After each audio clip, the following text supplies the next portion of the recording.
श्रोता प्रेमियों, मैं राम सागर शास्त्री आप लोगों के समक्ष रखने जा रहा हूं मार्कंडेय की शिव भक्ति।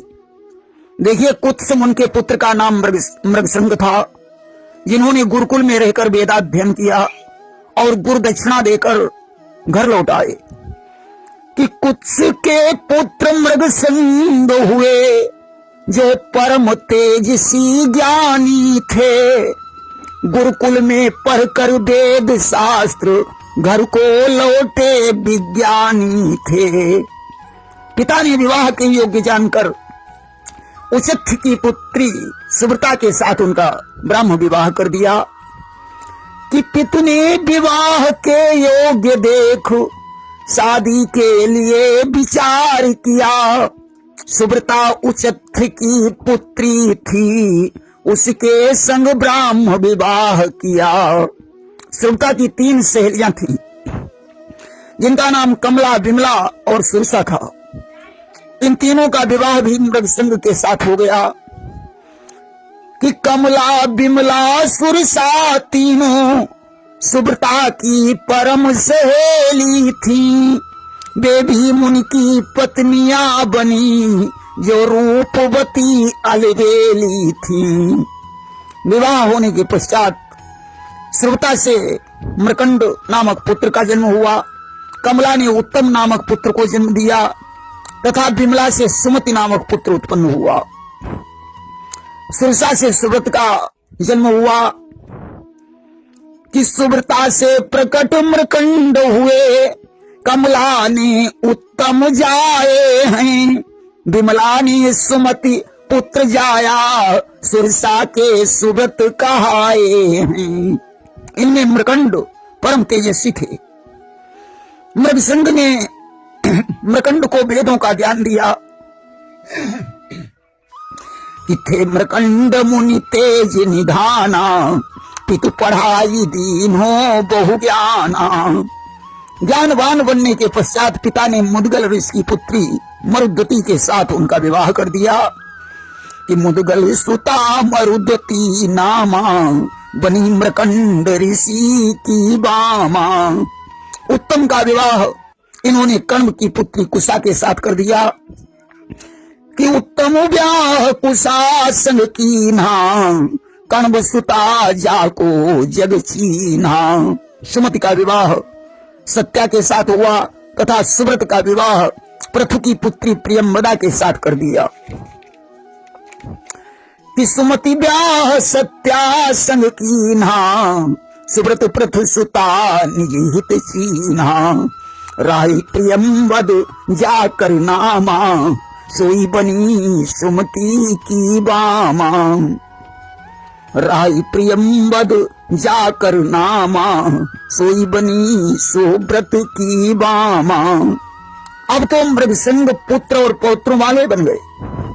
एक दिन उन्होंने अपनी चारों पत्नियों का भार पुत्र पौत्रों को समर्पित कर दिया और जंगल में तपस्या करने चले गए। इधर मृकंड ऋषि की पत्नी मरुद्वती से कोई पुत्र नहीं हुआ। बाकी इनके तीनों भाई पुत्रों वाले हो गए। अब तो इन्हें पुत्र की चिंता दिन रात सताने लगी। एक दिन इन्होंने अपनी पत्नी मरुद्वती के साथ पुत्र की कामना से भगवान शंकर की तपस्या करने के लिए वन में प्रवेश किया कि सुत बीन मृकंड दुख पाई, कानन कीन कठिन तप जाई। भगवान शंकर उनकी तपस्या पर प्रसन्न हो गए। उन्होंने साक्षात दर्शन दिए और कहा, वत्स मुझसे कोई वरदान मांग लो। मृकंड ने हाथ जोड़कर कहा, भोलेनाथ मुझे एक पुत्र चाहिए।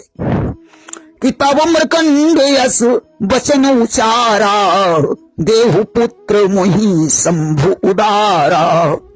भगवान शंकर ने कहा, मृकंड अगर गुणहीन पुत्र चाहिए तो लंबी उम्र वाला मिलेगा, परंतु अगर गुणवान पुत्र चाहते हो तो उसकी आयु 16 वर्ष की ही होगी।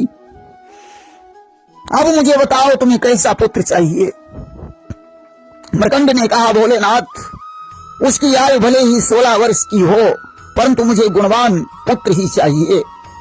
कि भले ही आयु 16 की होई, गुण निधि पुत्र चाहिए मोही। भगवान शंकर ने एवं वस्तु कहा और अंतर ध्यान हो गए। एवं वस्तु कही कृपा निधाना तत्क्षण हुई गए अंतर ध्याना। आज तो भगवान शंकर की कृपा से मरुदती गर्भवती हो गई और 10वें महीने में उसने एक सुंदर पुत्र को जन्म दिया। मृकंड मुनि ने उसका नाम मार्कंडेय रख दिया। धीरे धीरे मार्कंडेय 5 वर्ष के हो गए कि 5 वर्ष को भय कुमारा किन जने शास्त्र आधारा। पिताजी ने मार्कंडेय का यज्ञोपवीत संस्कार करवाया, वेद शास्त्र में पारंगत बनाया। धीरे धीरे मार्कंडेय जी 16 वर्ष में पड़ गए। अब तो माता पिता चिंता में डूब गए कि पुत्र की अवस्था तो 16 वर्ष की ही है कि 16 के भय सुत जब ही मात पिता व्याकुल भय तब ही। माता पिता अपने पुत्र को देख देख कर बेचैन रहने लगे। उनकी आंखों में आंसू भर आते थे कि निरखी निरखी सुत को बेचैना भरिया वही आंसू दो नैना। एक दिन मार्कंडेय ने अपने पिता को उदास देखकर कारण पूछा कि पितहु उदास देखी अति भारी सुत तब या विधि गिरा उचारी। उन्होंने कहा, हे पिताजी, क्या कारण है जो आपका मुखमंडल मुरझाया हुआ रहता है? कि कहु तात का दुख समावा यही कारण तब मुख मुरझावा।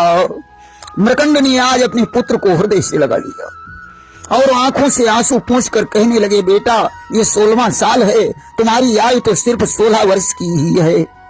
अब तो मुझे फिर पुत्रहीन बनकर जीना पड़ेगा, क्योंकि शंकर जी ने मुझे ये पहले ही बता रखा है।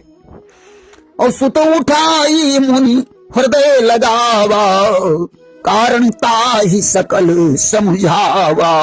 मार्कंडेय ने कहा, पिताजी, आप चिंता मत कीजिए, मैं भगवान शंकर की तपस्या करके लंबी आयु वाला बन जाऊंगा कि करी हूं तप शंकर को जाई और हुई हूं अमर न कछु कठिनाई। तपस्या में बहुत बड़ी शक्ति है, अतः मुझे तपस्या करने की आज्ञा दीजिए। मार्कंडेय ने अपने माता पिता को प्रणाम किया और समुद्र के तट पर पहुंचे। वहां उन्होंने शिवलिंग की स्थापना की और विधिवत पूजा करने लगे कि सागर तट शिवलिंग बनाई पूजन करन लगे मन लाई। जिस दिन उनकी आयु समाप्त होने वाली थी उस दिन मार्कंडेय शिव की पूजा में संलग्न थे। उसी समय मृत्यु को साथ में लेकर काल वहां पहुंचा कि पूर्ण आयु भई तिन जबही काल मृत्यु पहुंचे ढिंग तबही। काल ने उनके गले में फंदा डाला और प्राण हरण करने का प्रयास करने लगा कि फंदा डार गले महुदीना प्राण हरण हित कोशिश की ना। मार्कंडेय ने काल से याचना की, मुझे शिव की स्तुति कर लेने दो, इसके बाद मेरा प्राण हरण कर लेना। कहो महर्षि प्रतीक्षा कीजिए स्तुति हेतु समय मोहि दीजिए। काल ने हंसकर कहा, ब्राह्मण पुत्र, तुम्हें मालूम होना चाहिए कि काल कभी प्रतीक्षा नहीं करता। कि बिहस काल तब वचन उचारा और क्या महामूर्ख तुम विप्र कुमारा। ज्ञान भयो नहीं तुम कौआ बहू और काल प्रतीक्षा करई न कबहू। काल या नहीं देखता कि तुम्हारा काम पूरा हुआ है या नहीं। तुम्हें तो ये तपस्या पहले ही कर लेनी चाहिए थी, अब तो तुम्हें 1 मिनट की भी मोहलत नहीं मिल सकती है। देखिए, कबीर राज जी ने एक बहुत सुंदर दोहा लिखा है कि काल करे सो आज कर, आज करे सो अब, पलने परले होएगी बहुरी करे गो कब। एक क्षण का पता नहीं है कब क्या होने वाला है। लोग सोचते रहते हैं कि भगवान का भजन अभी बचपन में करने से क्या फायदा है, जवानी में करेंगे। जवानी आती है तो सोचते हैं बुढ़ापे में भजन कर लेंगे, और बुढ़ापा परम दुखदायी है, उसमें भजन हो ही नहीं सकता। अगर भजन करना है तो समय की प्रतीक्षा मत करो। एक क्षण का पता नहीं है कि विधाता क्या करने वाला है। एक शायर ने लिखा है कि चलते हुए जहां से जब हो हमारा कुंभ, लिपटी हुई कफन से कोई आरज़ू न हो। आज काल ने मार्कंडेय से कहा कि अब तो तुम्हें 1 मिनट की मोहलत नहीं मिल सकती। मार्कंडेय कहने लगे, हमने सुना है जो शिव का भक्त है उस पर कभी आपत्ति ही नहीं आती। कि बोले तब ही मुनि गंभीरा, और शिव भक्तन पर ही न भीरा। काल ने कहा, आज महादेव भी तुम्हारी रक्षा नहीं कर सकते। कि काल कहा शिव लेहु बुलाई, और हमारे हाथन ले ही छुड़ाई। आज हमारे हाथों से तुम्हें कोई नहीं छुड़ा सकता। ऐसा कहकर काल ने फंदे को खींचना शुरू कर दिया। अब तो मार्कंडेय शिवलिंग से लिपट गए और खींचन प्राण लगे ओ हर साई, मुनि शिवलिंग गए लपटाई। मार्कंडेय ने शिव की स्तुति बंद नहीं की। आशुतोष तुम अब धर दानी, आरत हरहु दीन जनु जानी। हे प्रभु तब मम गुरु पितु माता, जाऊं कहां तजी पद जल जाता। मार्कंडेय कहने लगे कि हे आशुतोष, हमारी विपत्ति का हरण करो। आप ही हमारे माता पिता और गुरु हैं। मैं आपके चरणों को छोड़कर कहां जाऊं। आज अपनी महिमा को दिखाने के लिए प्रकट होकर काल से मेरी रक्षा करो।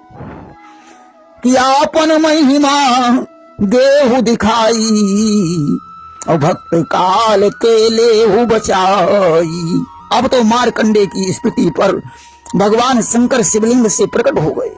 उन्होंने मार्कंडेय के गले से फंदा छुड़ाया और मृत्यु के छाती पर एक लात मारी। आज महाकाल को देखकर काल भी भयभीत होकर भाग खड़ा हुआ।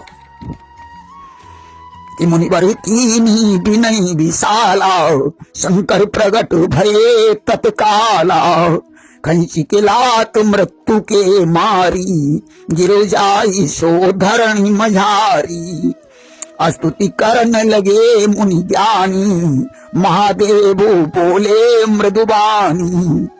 अब तो भगवान शंकर को देखकर मार्कंडेय जी फिर स्तुति करने लगे। शंकर जी ने कहा, भक्तराज अब तुम निर्भय हो जाओ। मैं तुम्हें अनेक कल्पों की आयु प्रदान करता हूं कि निर्भय भ्रमण करहु तुम जाई, और बहु कल्पन की आयु गहाई। तुम्हारी उम्र इतनी होगी कि तुम अपनी आंखों से अनेकों प्रलयों का दर्शन करोगे। इतनी आयु दई सुख देना, और कई प्रलय दिखी हो निज नयना। आज भगवान शंकर से अमरता का वरदान प्राप्त करके मार्कंडेय अपने माता पिता के पास लौट आए। लई वरदान मुनीस सिधाए, वापस लौटी पिता ढिंग आए। और इधर यमराज भी भगवान शंकर की स्तुति करके यमलोक को चले गए। करी स्तुति यमराज सिधाए, वापस लौटी लोक निज आए। देखिए, ब्रह्म पुराण के अनुसार भृगु ऋषि ने बड़ा आग्रह करके मार्कंडेय मुनि का विवाह करा दिया। आग्रह करी भृगु लीन मनाई, मुनि को दियो विवाह कराई। कालांतर में मार्कंडेय से वेदशिरा नामक पुत्र का जन्म हुआ। इसके बाद मार्कंडेय ने नारायण का यज्ञों द्वारा यजन किया। वेदशिरा सुत मुनि उपजावा, वेदशिरा सुत मुनि उपजावा, पुनि नारायण यजन करावा। इन्होंने पितरों का श्राद्ध और अतिथियों की पूजा की और इसके बाद प्रयाग को चले गए। कि पितर श्राद्ध अतिथि सत्कारा, करी प्रयाग महु पगु मुनि धारा। प्रयाग में पहुंचकर इन्होंने संगम में स्नान किया और अच्छे बट के नीचे बैठकर तपस्या करने लगे।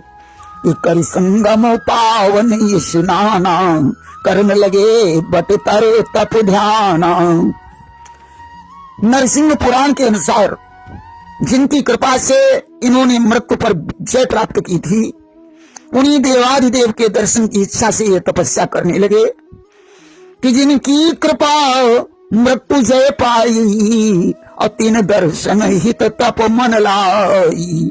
एक दिन की बात है, वे भगवान की पूजा करके स्तुति करने लगे कि जगत पतिम क्षीर समुद्र मंदिरम सारंग पाणी मुनि वृंद वंदितम श्रियापतिम श्रीधरमी समीश्वरम नमामि गोविंद मनंत वर्षसम। आज इस प्रकार पूजा करने के पश्चात वे स्तुति करने लगे कि कर पूजा सादर मन लाई, अवस्तुति करन लगे हर साई। उस समय भगवान ने आकाशवाणी में कहा कि जब तक तुम समस्त तीर्थों में स्नान नहीं कर लेते तब तक तुम्हें मेरे दर्शन नहीं हो सकते हैं। गगन गिरा बही परम सुहाई, और जब सब तीर्थ लियऊ नहाई, फिर हुई है विशुद्ध तन तोरा, और तब ही दर्श मिलई मुनि मोरा। मार्कंडेय ने पूछा, वो कौन सा स्तोत्र है जिसका जप करने से संपूर्ण तीर्थों के स्नान का फल प्राप्त हो जाता है? आकाशवाणी ने कहा कि जय विष्णु महादेव, जय नित्य मधोक्षज प्रसादम कुरुदेवेश दर्शयाद्य सुकाम तनुम। अब तो मार्कंडेय ने भगवत नामों का कीर्तन किया। पीतांबरधारी भगवान उनके सामने प्रकट हो गए कि मुनि कहूं सो स्तोत्र बतावा, और जाते दर्शनाथ को पावा। भगवान ने कहा, मार्कंडेय मुझसे कोई वरदान मांग लो। मार्कंडेय ने कहा, प्रभु मुझे तो बस आपकी भक्ति चाहिए। कि कहा, प्रभु मांगी लेहु वरदाना, मुनि कहा भक्ति देहु भगवान। भगवान ने कहा, तुम मृत्यु पर तो पहले ही विजय प्राप्त कर चुके हो। यह तीर्थ आज से तुम्हारे ही नाम से प्रसिद्ध होगा। अब तुम क्षीर सागर में योग निद्रा का आश्रय लिए हुए हमारे दर्शन करोगे। इतना कहकर भगवान अंतर ध्यान हो गए। मार्कंडेय वहीं रहकर मुनियों को वेद शास्त्र सुनाने लगे। तदनंतर वे भगवान के दर्शन हेतु क्षीर सागर में पहुंचे। अक्षीर सिंधु महामुनि जब गए, और दर्शन ताहा विष्णु के भयऊ। उन्होंने भगवान को प्रणाम किया। भगवान ने कहा, मार्कंडेय मुझसे कोई वरदान मांग लो। मार्कंडेय ने कहा, प्रभु मैं जन्म और मृत्यु से रहित होकर यहाँ नित्य निवास करूं। भगवान ने कहा कि हे भृगुनंदन, तुम जहां जहां रहकर हमारा स्मरण करोगे मैं वहां वहां आकर तुम्हें दर्शन दूंगा। कि जहां जहां सुमिरन करऊ उदारा, और तहां तहां हुई है दर्श हमारा। अब तो मार्कंडेय को सर्वत्र भगवान के दर्शन होने लगे। देखिए, पद्म पुराण में इनके विवाह की कोई चर्चा नहीं की गई है और न क्षीर सागर में जाने की चर्चा है। पद्म पुराण में यही बताया गया है कि कल्प के अंत में महाप्रलय के समय मार्कंडेय अकेले ध्यानावस्था में बैठे हुए थे। अचानक प्रचंड आंधी चलने लगी, पृथ्वी पानी में डूब गई। भगवान विष्णु एक कारण में शेष शैया पर शयन करने लगे। जब मार्कंडेय की आंखें खुली तो उन्होंने पृथ्वी को जल में डूबा देखा। वे स्वयं जल में गोते खाने लगे। उन्होंने तैरना शुरू कर दिया और भगवान का ध्यान करने लगे। भगवान बोले, पुत्र मेरे पास आ जाओ। मार्कंडेय ने जल में एक विशाल वटवृक्ष देखा। उसके ऊपर पलंग पड़ा था जिसमें बाल रूपधारी कृष्ण लेटे हुए थे। उन्होंने हंसकर कहा, पुत्र तुम बहुत थक गए होगे, इसलिए मेरे शरीर में प्रवेश कर जाओ, तुम्हें विश्राम मिलेगा। मार्कंडेय बाल कृष्ण के मुंह में प्रवेश कर गए। वहां जाकर उन्होंने सातों समुद्र, द्वीप, पृथ्वी, पर्वत और वृक्षों को देखा। वे इधर उधर भ्रमण करने लगे। एक दिन मुख खुलने पर वे बाहर निकल आए और एकार्णव जल में गोते खाने लगे। अब बाल कृष्ण भगवान ने कहा, पुत्र मेरी शरण में आ जाओ, अन्यथा डूब जाओगे। अब मार्कंडेय भगवान की स्तुति करने लगे। भगवान ने कहा, पुत्र अपनी अभिलाषा कहो। मार्कंडेय बोले, मैं आपकी माया को जानना चाहता हूँ और आपके तत्व को समझना चाहता हूँ। भगवान ने कहा, देवता भी हमारे तत्व को नहीं जानते, परंतु परम प्रेम होने के कारण तुम्हें बता रहा हूँ। पूर्व काल में मैंने जल को नारा नाम दिया था। उस नारा में मेरा निवास है, इसलिए मैं नारायण कहलाता हूँ। सृष्टा संहर्ता मैं ही हूँ, ब्रह्मा विष्णु इंद्र मैं ही हूँ। प्रलय काल आने पर मैं त्रिलोकों का नाश करता हूँ। उत्पत्ति पालन और संहारण मेरे ही धर्म है। अब तुम मुझसे कोई वरदान मांग लो।